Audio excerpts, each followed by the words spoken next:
So, first things first is your basic helmet. For your basic helmet, you want to start with a 260 that is fully inflated with a good burp. I like to use the whole length, so I don't usually leave a whole lot of room here, but I do want to give it a good burp so that I can get a couple of bubbles and twist into it. So I usually do it, I start with a little bubble on the end, I measure the head, crisscross it over, and then I flip this around to lock it down. I make a bubble on the other end, I twist it around the base, and there we go. That is the basic helmet. Okay, the next technique that I want to show you is what I call pearls. Everybody has different names for it. Some people call them bollies. I call them pearls. So what you want is you want a balloon that's basically uninflated. I don't know how much inflated. It really doesn't matter. I don't deal with exact measurements. But you want more uninflated than inflated. You want to twist a little bubble off and attach it like so to the hat. And then what I do to hold it secure, I just put my arm through the hat and just kind of, doing these as again, aren't I? Just kind of hold it between my arm and my body. And then I grab it with one hand. The thing when making the pearls, you want to remember to always twist the same number of times and in the same direction. I usually go 3 times. And you want to go down as far as you can go. Size is up to you. If you want them big or if you want them small, it really depends on the design. So, just like so. Those of you who do a lot of balloons, you know that this comes naturally. You can do it while you're talking to somebody. You don't need to necessarily pay so much attention to your balloons. If you're just starting, it comes with practice. Don't worry. You don't want to let go of this end though, or the whole thing will unravel. You've got this end being held tight because it's already secured to the hat. So, and this is not one of the hats I'm teaching, but just to show you something that you can do with the little pearls and that we will be doing on some of the other hats later. There you go. Now, whenever I put the little poodle tail or deely-bopper, as I call it, on the end of the balloon, I always immediately tie it off in a knot, and that way you're not going to be spending the rest of the day fixing people's deely-boppers. So, there you go. Pearls. The next thing that we will be looking at is the spiral. Now, there are 2 ways to do the spiral. One is with the pump and one is by mouth. I usually mouth inflate the spirals because that's what's easiest for me. I have seen, however, people who wrap the balloon around a dowel rod or a pump or something like this and secure the nipple end underneath a rubber band, and that will make the spiral. But for me, it's a lot easier to just inflate the balloon first all the way.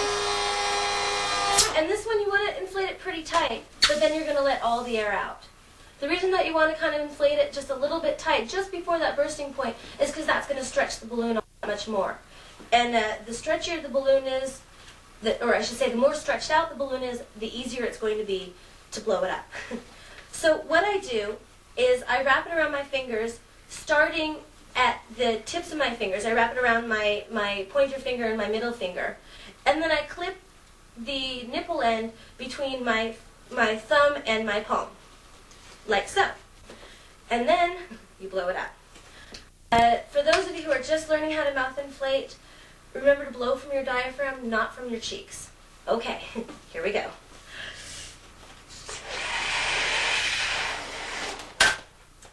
And there we are. Okay, now I always leave a little bit of room on the end. I like to put my little deely-bobbers on. Most things will probably end in deely-bobbers. If not, I'll tell you. And once again, I like to just tie it off. That'll just make your job that much easier when it comes down to the time when you're doing lots of children and they're coming back to you every 3 seconds to have their deely-boppers re-deely-bopped.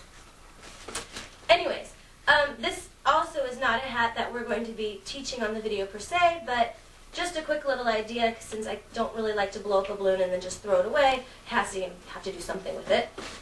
So if you take a helmet that you don't attach the back end to, and you attach the spiral onto it, there you go. That's a real quick hat.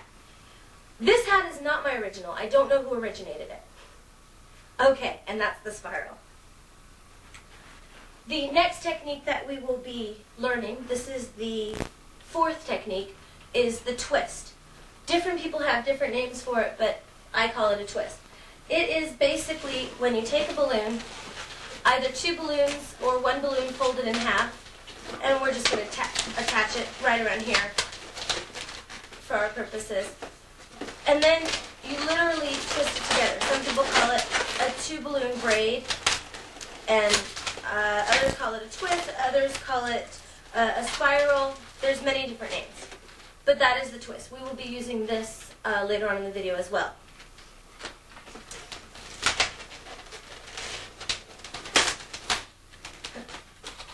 There you have a unicorn. And there you are, the twist. Okay, our fifth technique is the flower. I'm just going to really quickly go over it because we'll be using it, but there are probably other videos that go much more in depth into how to make this. Anyways, you want to inflate the balloon all the way, giving it a real good healthy burp before tying it off. You really want it to be pretty soft on all ends. There's going to be a lot of pressure in this balloon later, and you want all pieces to be able to take it. You want to tie the nipple to the nozzle, like so. Then you want to bring it on down to find the midpoint, twist it so it's a pair of lips, and then basically measure it off into 3/3. Fold the 3/3 onto themselves and squish them all into the middle and twist.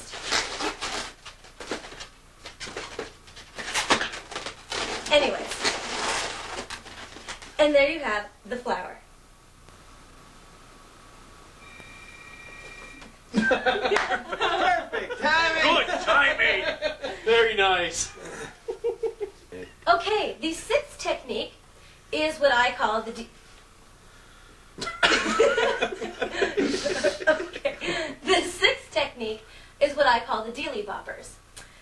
To make a Deels-Bopper, you want to inflate the balloon about that much. It really doesn't matter. There is no exact right or wrong here. But basically, you want it about halfway or so. And then you want to tie it off. Now, the easiest way to get the Deels-Bopper on the end when you have this much balloon, there's not enough pressure to just do it like a dogtail. So I usually twist a little piece off. And then kind of, while keeping that piece twisted and sealed off, just kind of work it up with your hands. And if you're really worried, sometimes it keeps returning on you. Sometimes I just collect the uninflated piece on my finger like this until I get it up to the top. Again, as soon as I'm finished with that, I tie it off. This, again, will save you so much time later. We'll be doing a lot of these Deels-Boppers as the video progresses. Well, now that we've covered our 6 basic techniques, it's time for the fun to start. Let's get on with the hats.